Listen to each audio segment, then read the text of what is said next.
SLBC టన్నెల్లో rescue operation కొనసాగుతుంది. ప్రమాద స్థలికి NDRF, SDRF, army, navy సిబ్బంది చేరుకున్నారు. 10 మీటర్ల టన్నెల్లో 15 అడుగుల మేర బురద ఉంది.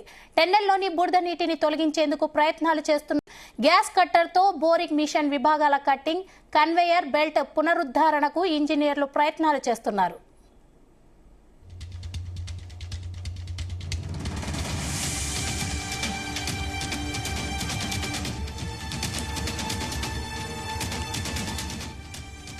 రైట్, ఇదే అంశంపై మరిన్ని డీటెయిల్స్ మా ప్రతినిధి జానయ్య అందిస్తారు. జానయ్య, స్వప్న, ఎస్ఎల్బీసీ సొరంగ మార్గంకి సంబంధించినటువంటి ప్రమాద ఘటన చోటు చేసుకుని 4 రోజులు గడుస్తున్నప్పటికీ ఇప్పటికీ అందులో చిక్కున్నటువంటి 8 మంది ఆచూకీ మాత్రం ఇప్పటికీ లభించకపోవడంతో కొంత ఆందోళన అయితే వ్యక్తం అవుతుంది. మరోవైపు ఈ సహాయక చర్యలు ఏదైతే ఉన్నాయో, రెస్క్యూ ఆపరేషన్ చేస్తున్నటువంటి టీంలకు మాత్రం ఆ టన్నెల్లో పేరుకుపోయినటువంటి బురద మాత్రం పెను సవాళ్లు విసురుతుందని చెప్పవచ్చు. ఆ బురదను తొలగిస్తే తప్ప ముందుకు వెళ్ళలేని సిచ్యువేషన్ అయితే ఆ సొరంగ మార్గంలో 14 కిలోమీటర్ వద్ద జరిగినటువంటి ప్రమాదాన్ని బట్టి తెలుస్తుంది. అయితే మొత్తం దాదాపుగా ఎన్డీఆర్ఎఫ్ సిబ్బంది కావచ్చు, ఎస్డీఆర్ఎఫ్, అలాగే నేవీ, ఇటు ఆర్మీ, వీరితో పాటు ఇటు సింగరేణికి సంబంధించినటువంటి రెస్క్యూ టీమ్స్ తో పాటు హైడ్రాకు సంబంధించిన టీమ్స్, అలాగే ర్యాట్ టీమ్స్ కూడా, వీళ్ళంతా కూడా ఎన్ని విధాలుగా ప్రయత్నం చేస్తున్నప్పటికీ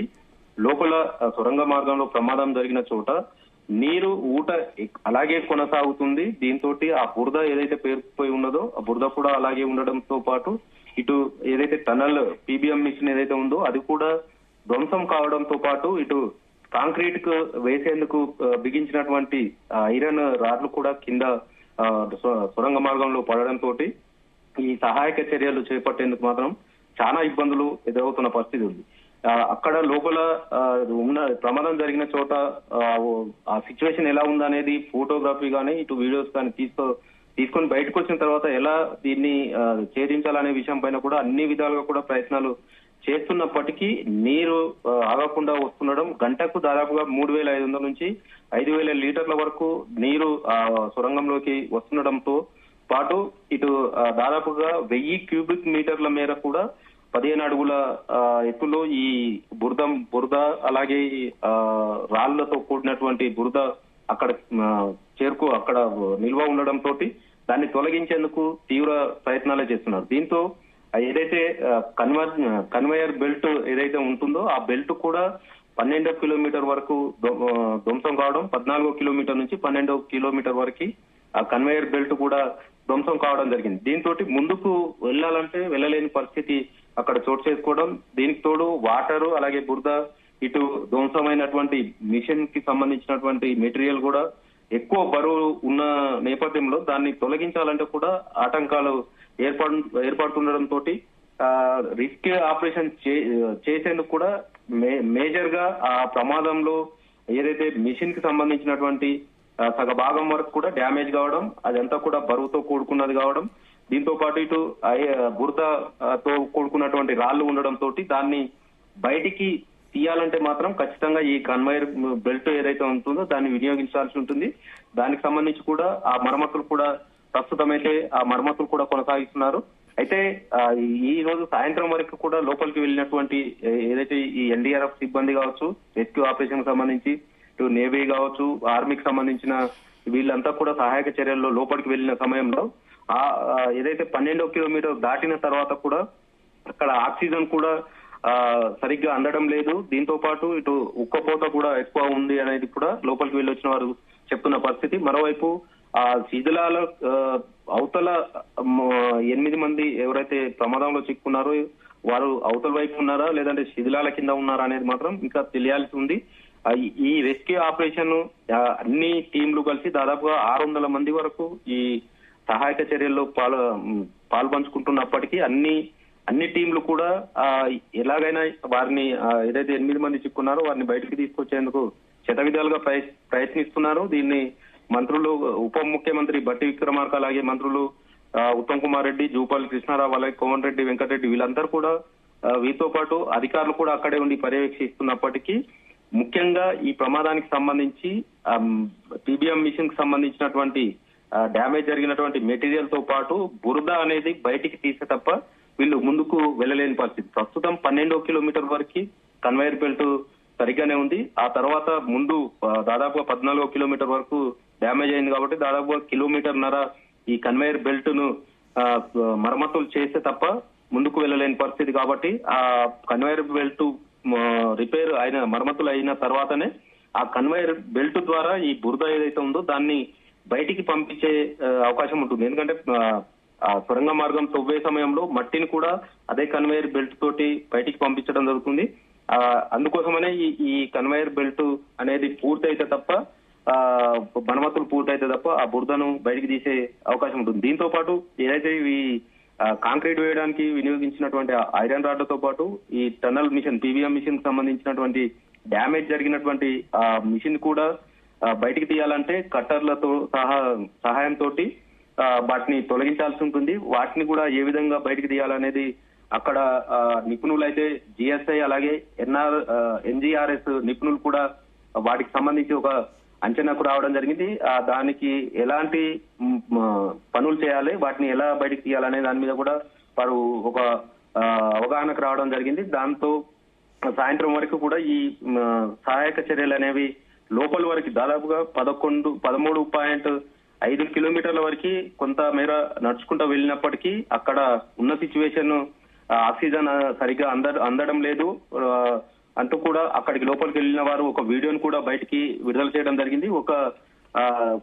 ఏదైతే రెస్క్యూ ఆపరేషన్ లో పాల్గొంటున్నటువంటి ఒక వ్యక్తి ముందుకు వెళ్లే ప్రయత్నం చేస్తున్న క్రమంలో అక్కడికి వెళ్ళిన మిగతా సిబ్బంది కూడా వారించడం జరిగింది. ఆయనకు ముందుకు వెళ్తే ప్రమాదం జరిగే అవకాశం ఉంది కాబట్టి వెనక్కి రావాలని కూడా అతన్ని వెనక్కి రప్పించే ప్రయత్నం చేయడం జరిగింది.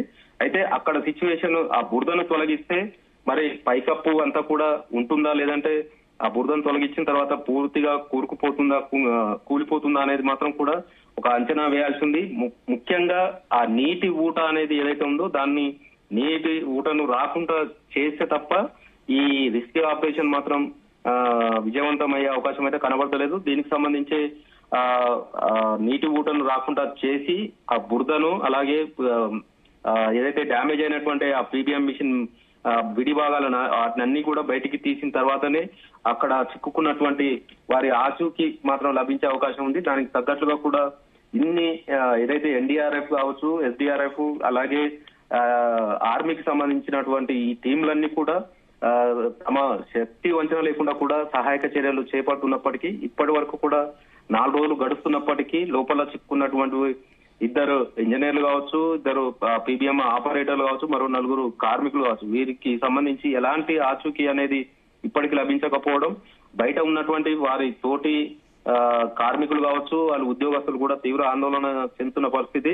అక్కడ వారి కుటుంబ సభ్యులకు కూడా సమాచారం ఇవ్వలేదనేది కూడా ఇప్పటికీ ఆ కార్మికులు చెల్పుతున్న పరిస్థితి ఉంది.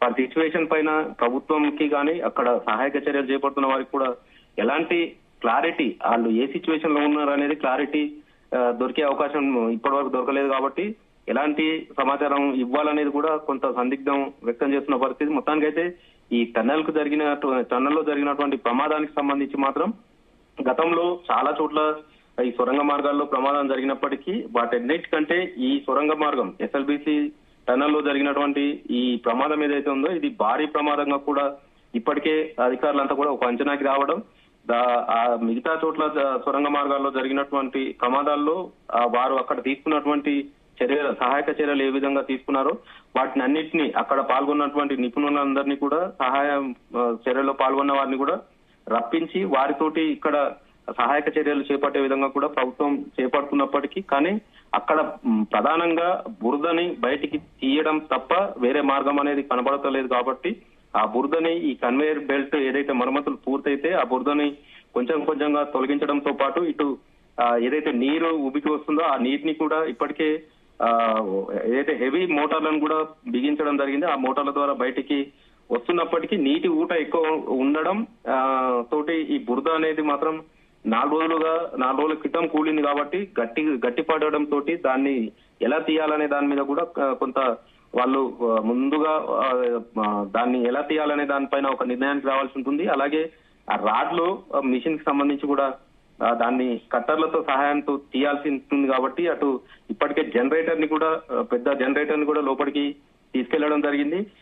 దీంతో పాటు ఇటు ఆక్సిజన్ ఏదైతే లోపలికి గాలి పంపించాల్సి ఉంటుందో ఆ పైపు కూడా కొంతమేర డ్యామేజ్ కావడం, ఆ డ్యామేజ్ ని కూడా మరమ్మతులు చేస్తున్న పరిస్థితి ఉంది. మరోవైపు ఈ జనరేటర్ ద్వారా అక్కడ పునరుద్ధరణ కూడా చేపట్టడం జరిగింది. కానీ 13 కిలోమీటర్ నుంచి 14 కిలోమీటర్ మధ్యలో ఈ ప్రమాదం చోటు చేసుకోవడం, ఎక్కువ దూరం కూడా దాదాపు 400 మీటర్ల దూరంలో ఈ మొత్తం మట్టి పేరుకుపోయి ఉన్న పరిస్థితి ఉండడంతో అదంతా తొలగిస్తే తప్ప వారి ఆచూకీ తెలవడంతో పాటు అక్కడ సిచ్యువేషన్ తెలిసే అవకాశం ఉంది. మరోవైపు ఆ బురదను తొలగిస్తే మాత్రం ఖచ్చితంగా నీరు ఊట అనేది అలాగే వస్తుంది కాబట్టి మరింతగా కుంగే అవకాశం ఉంది. కాబట్టి ఆ మట్టిని బురదను తొలగిస్తున్న క్రమంలో పైనుంచి కూలకుండా కూడా ఎలాంటి చర్యలు తీసుకోవాలనే ఆ విషయంలో కూడా అది కూడా పాటిస్తూ అది కూడా ఒక భాగంగా వాళ్ళంతా కూడా ఎలా చేయాలి, అది ఈ బురద తొలగిస్తే దాన్ని పైనుంచి మళ్ళీ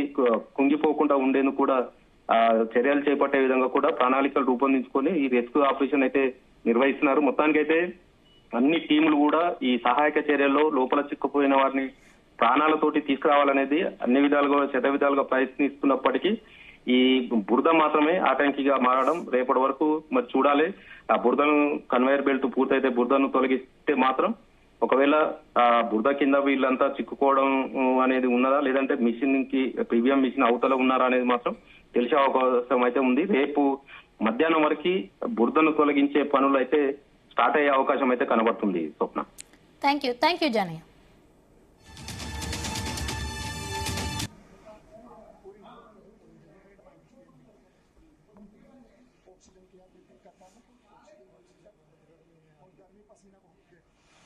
पसीना बहुत हाँ, हम जहाँ तक पहुँचे तो हम पहुँच चुके हैं. हमारे साथ एनडीआरएफ की टीम ने भी हिम्मत करी है. हमारे साथ ये हमारा राशिद, ये मुन्ना पुलिस अंदर जाते हैं. मुन्ना इतना लंबा रिक्शा मतलब मुन्ना वापसी, मुन्ना प्लीज, मुन्ना वापसी. नहीं इससे आगे नहीं, इससे आगे नहीं मुन्ना, इससे आगे नहीं बिल्कुल भी. चलो चलो भाई चलो, बिल्कुल कमोन. बिल्कुल इतनी ऐसी जगह आ गई है कि बिल्कुल बहुत बड़ा रुकना 1 मिनट भारी पड़ रहा है. यहाँ पे बहुत बड़ा रिस्क. ये हमारे फिरोज कुरैशी रेड माइनर जो हमारी टीम लगी प्रयास कर रही है, जिद्दोजहद में लगी है. ये पूरा देखो, पूरा रिस्क. ये टूटा हुआ है, देखो कितना बड़ा रिस्क है. ये पूरे किले के देखो पूरा ये बहुत बड़ा रिस्क है, बहुत बड़ा रिस्क है. लैंड एरिया भी हमारे साथ लगी हुई है पूरी टीम. चलो चलो. ये मुन्ना कुरैशी, ये है मशीन, तो बाकी का हिस्सा जो इधर खड़ा है, तो जहाँ पे आप एक लाइट देख रहे हो, यहाँ से 150-200 मीटर के करीब वो दूरी है, जहाँ लाइट देख रहे हो वो दूरी से, और ये जो दूरी है 200-250 मीटर की दूरी है. और हम यहाँ पर ये भंगार पड़ा है जितना, हम उसी मशीन के फाउंडेशन पर चल रहे हैं. भाई ये पानी, कितना पानी चल रहा है. बिल्कुल ये देखो पानी आ रहा है. ये देखो ऊपर मारो, पानी बाहर निकल.